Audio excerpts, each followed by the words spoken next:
ওমরের মতো হুঙ্কার দিল। বলি আলহামদুলিল্লাহ। আমাদের নেতা ওমর, আমাদের নেতা কে? ওমরের মতো নীতিবান হও, আবু বকরের মতো বন্ধু হও, আলীর মতো লড়াকু বীর হও, ওসমানের মতো ধৈর্যশীল হও। বলি আলহামদুলিল্লাহ। ইসলামের সব আছে না নাই? সম্মানিত ভাইরা, আমরা উগ্র না, আমরা শান্ত। আমরা অনেক কিছু ধৈর্য ধরে আছি। আছি না নাই? আছি না নাই? ইসলাম শান্ত হতে বলেছে। আমরা যদি উগ্র হতাম, সবগুলো পালায়া বঙ্গোপসাগরে হাবুডুবু খেতে তোমরা।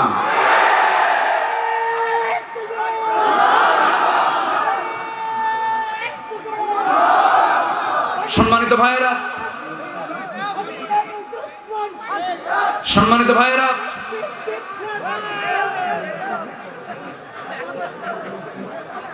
সম্মানিত ভাইয়েরা, আমার দিকে তাকান। কষ্ট পাচ্ছেন আপনারা? আল্লাহ সবাইকে কবুল করুন। জোরে বলি আমিন। আমি আপনাদের এলাকা আসলে পরে আমার একটু ভয় লাগে। কেন জানেন? আপনাদের ভাষা আমার চেয়ে সুন্দর। বলি আলহামদুলিল্লাহ। আপনাদের ভাষা আমার চেয়ে সুন্দর। কেন জানেন? এটা মা থেকে পেয়েছেন। আলহামদুলিল্লাহ। মায়ের ভাষা হলো আপনাদের বইয়ের ভাষা, বই পারে না। খুবই সুন্দর ভাষা। বলি আলহামদুলিল্লাহ। চট্টগ্রামের ভাষা তো আরো সুন্দর, তাই না? এত জটিল, মালাকুল মউত বোঝা কঠিন। গতকাল আমি চট্টগ্রাম থেকে এসেছি। খুবই কঠিন ভাষা, তবে ওদের ভাষার মধ্যে আবার আরবি আছে। কিন্তু এখানে বসুন, এখানে বসুন, ওরা বলে ইন্দি বইয়ুন। ইন্দি মানে আমার নিকট, আরবি। ইন্দি মানে আমার নিকটে, ইন্দি বইয়ুন মানে আরবিও আছে, বাংলাও আছে। মানে ইসলাম যে ঢুকছে ওই দিক দিয়ে, বাংলাদেশে ইসলাম ঢুকেছে চট্টগ্রাম দিয়ে, এই জন্য ওর মধ্যে আরবি কিছু ঢুকছে, বুঝলেন ভাই? কিন্তু এইদিকে বাংলা তো এই সাইডে। নদিয়া, নদিয়াটা কাছে না? কোন দিকে? এতে পাশে, সামনে নদিয়া। বাংলার উৎপত্তি হয়েছে নদিয়া থেকে। তো বাংলা ভাষা নদিয়ার কাছাকাছি থাকার কারণে আপনাদের ভাষাটা একদম ফ্রেশ পেয়েছে। এই এলাকার কোনো কিছু ফ্রেশ না, মূল ফ্রেশ হলো ভাষা। বলি আলহামদুলিল্লাহ। ভাষা ফ্রেশ হলে তো সবই ফ্রেশ হয়। ভাষার মধ্যে কোনো জটিলতা নাই একদম। যখন এই এলাকার রিক্সাওয়ালাও যখন কথা বলে, তখন মনে হয় প্রিন্সিপাল কথা বলে। বলি আলহামদুলিল্লাহ। খুব মিষ্টি ভাষার মানুষ আপনারা, খুবই সুন্দর করে আপনারা কথা বলতে পারেন, সাজিয়ে গুছিয়ে কথা বলতে পারেন। কিন্তু রংপুরে যায় যে কি হলো বুঝলেন? কুটি চাষ বাহে, রংপুরে র নাই, সিরাজগঞ্জে দুনটার স নাই। বাড়ি কোথায়? হিরাজগঞ্জ। রংপুরে বাড়ি কোথায়? অংপুর। কথা বোঝেন নাই? রঙে র নাই, সিরাজগঞ্জে সিরাজগঞ্জ নাই, আবার নোয়াখালীতে প নাই। পানি বলতে পারে না, পানিকে বলে হানি। আল্লাহ পাক হয় না, আল্লাহ ফাক। বুঝলেন? আচ্ছা, এই হচ্ছে ভাষা। সিলেটের মানুষ, আমি খাইতে বসছি অনেকদিন আগের কথা, এখন বুঝি, ওদের সব ভাষাই বুঝি আমি, বাট বলতে পারি না। ওদেরকে বলি শোনেন, ভাষা হয়তো আপনার বোঝেন মনে বুঝি না, ভাষা সব বুঝি, না বলতে পারলেও গালি দিলে টের পাই। কি কথা বোঝেন? টের পাই। এক বুড়া চাচা আমাকে সিলেটে বলতেছে, হুজুর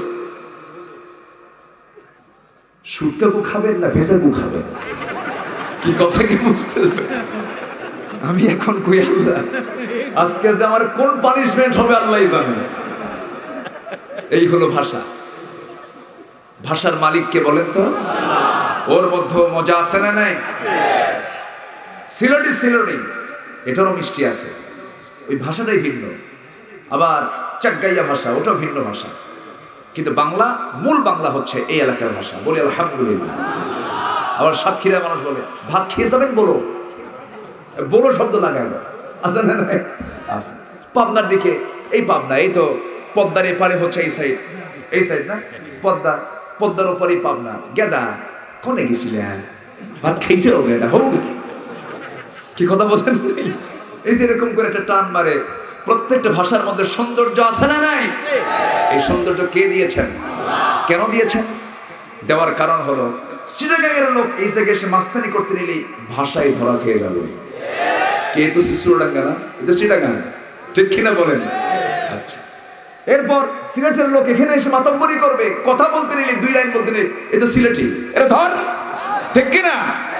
আবার সিলেটে যে আপনি মাতব্বরি করবেন ধরা খেয়ে যাবেন না, এতে এলাকার লোক না, এ তো অন্য ভাষার মানুষ, অন্য অঞ্চলের মানুষ।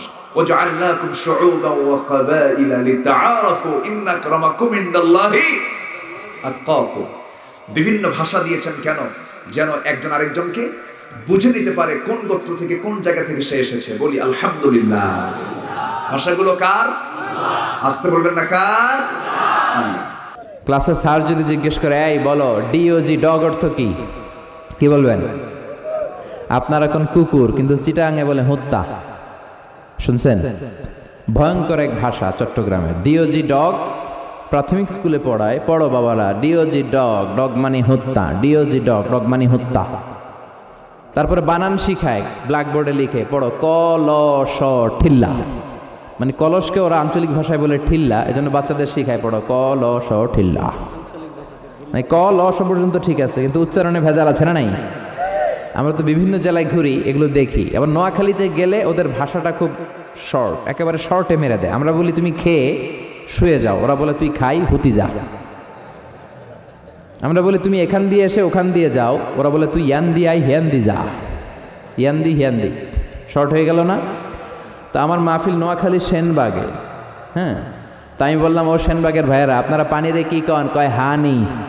পানরে কি কন? কয় হান। আমি কই তাহলে পেপে কি হবে? একজন কয় হে হে, আর বাকি সবাই কয় পাপিয়া।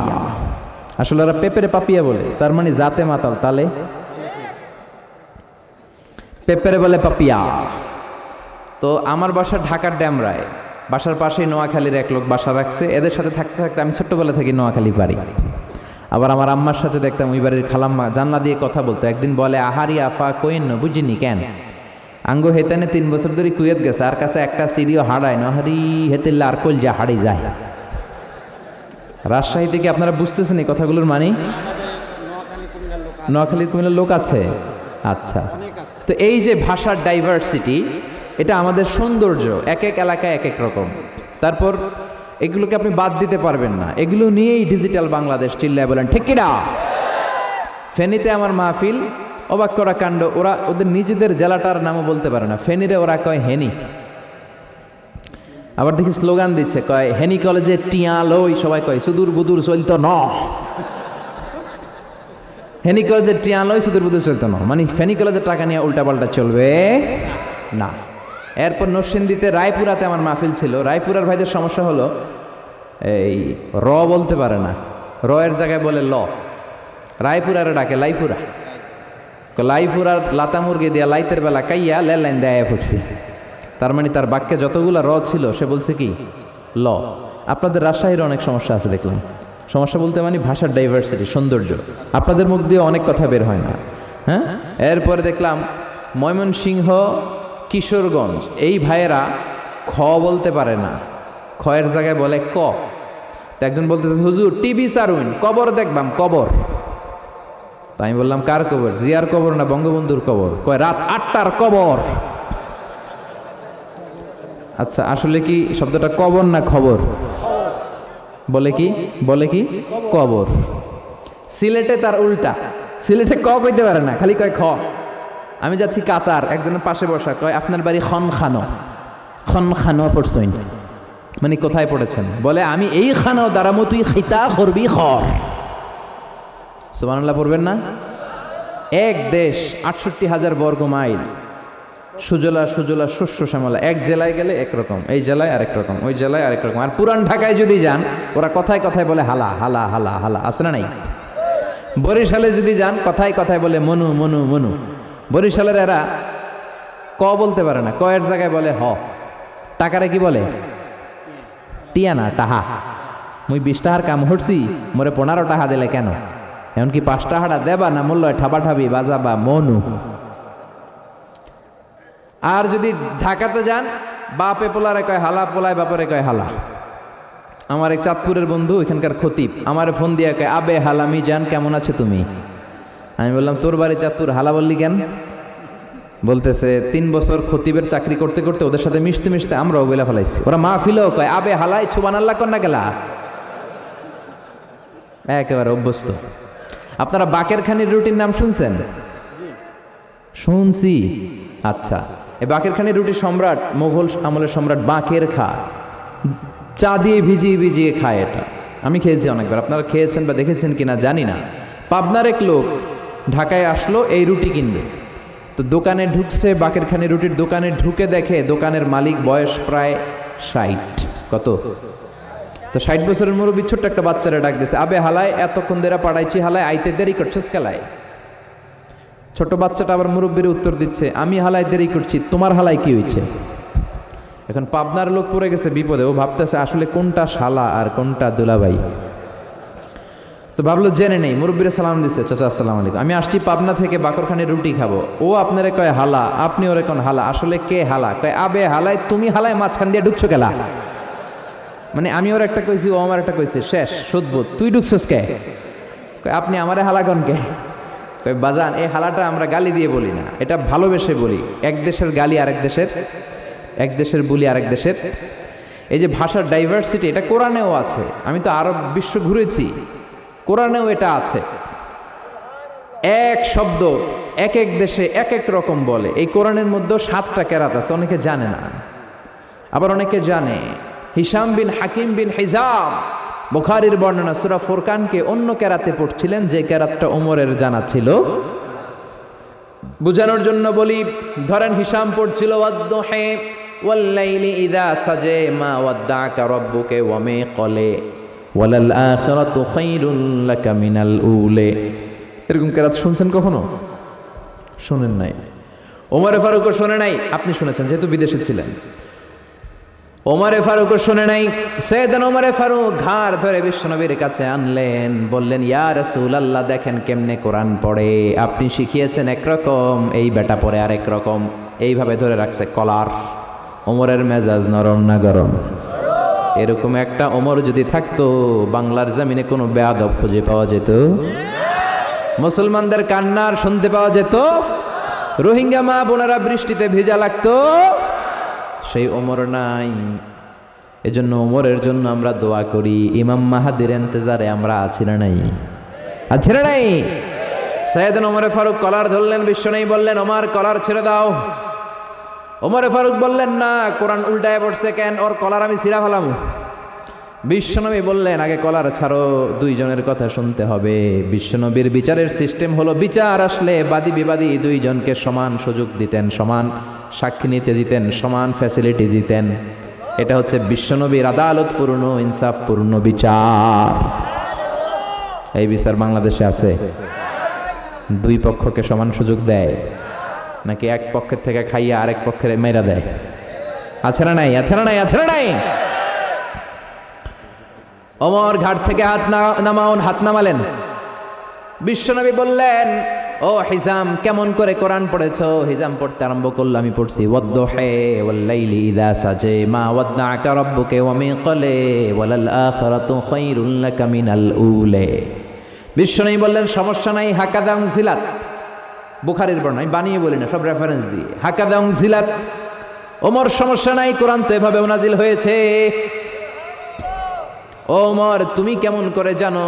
ওমর আমাদের মতো করে পড়লেন, সবাই পড়েন ওয়াদ-দুহা ওয়াল-লাইলি ইযা সাজা মা ওয়াদ্দা'কা রাব্বুকা ওয়া মা ক্বালা ওয়ালাল আখিরাতু খায়রুল লাকা মিনাল উলা। বিশ্বনবী বললেন ওমর সমস্যা নাই, হাকাদা উনজিলাত, এভাবেও নাজিল হয়েছে। সুবহানাল্লাহ। উনজিলাল কোরআনু আলা সাবআতি আহরুফ। কোরআন নাজিল হয়েছে আরবি 7 আঞ্চলিকতায়। ফাকরাউ মা তায়াসসারা মিনহা, যেটা দিয়ে সহজে লাগে পড়ো। কবুল করে নিবে কে? আরবি ভাষা একটা, কিন্তু আঞ্চলিকতা আছে 7টা। যেমনি আমাদের বাংলা ভাষা একটা, নোয়াখালীর আঞ্চলিকতা, বরিশালের, রাজশাহীর, সিলেটের, চিটাগাংয়ের, ঢাকাইয়া, আছে না নাই? এই যে এতগুলো ভাষা শোনাইছি আপনাদেরকে, মনে করছেন এমনি এমনি না, বোঝানোর জন্য শুনিয়েছি।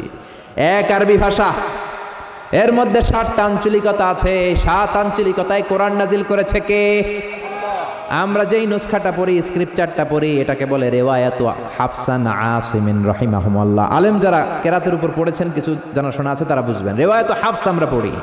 এছাড়াও আরো অনেক কেরাত আছে, ওয়ারশের কেরাত, কুম্বুলের কেরাত, হামজার কেরাত, কলুনের কেরাত। চিল্লায় পড়েন আল্লাহু আকবার। বাংলাদেশের কিয়ামুল লাইলের নামাজে, তাহাজ্জুদের সালাতে, তারাবির নামাজে এতগুলো কেরাত পড়া হয় না, কিন্তু আমরা মিশরে যখন পড়তাম সবগুলো দিয়ে পড়া হতো। আমাদের মিশরের সেন্ট্রাল মসজিদে 20 রাকাত ওনারা তারাবি পড়তেন। প্রত্যেক 4 রাকাতের পরে কেরাত চেঞ্জ করতেন, বলতেন আল আন নাকরাউ আলা কিরাতি হামজা, আল আন নাকরাউ আলা কিরাতি ওয়ারশ, কিরাতি কুম্বুল। এক একজন এক এক রকম পড়তো। আমরা পড়ি মালিক ইয়াউমিদ্দিন, আরেক রাতে মিমে টান দেয় না, বলে মালিক ইয়াউমিদ্দিন। আমরা বলি সিরাতাল মুস্তাকিম, আরেক রাতে বলে জিরাতাল মুস্তাকিম। আমরা বলি কাইফা নুংশিরুহা, ওরা বলে কাইফা নুংশিজুহা। আমরা বলি হুমুল মুফলিহুন, আমরা কোথাও বলি হুম, ওরা বলে হুমু। সুবহানাল্লাহ। এগুলো দিয়ে মোতাওয়াতের সনদে যতগুলো এসেছে, পড়লে কবুল করে নিবে কে?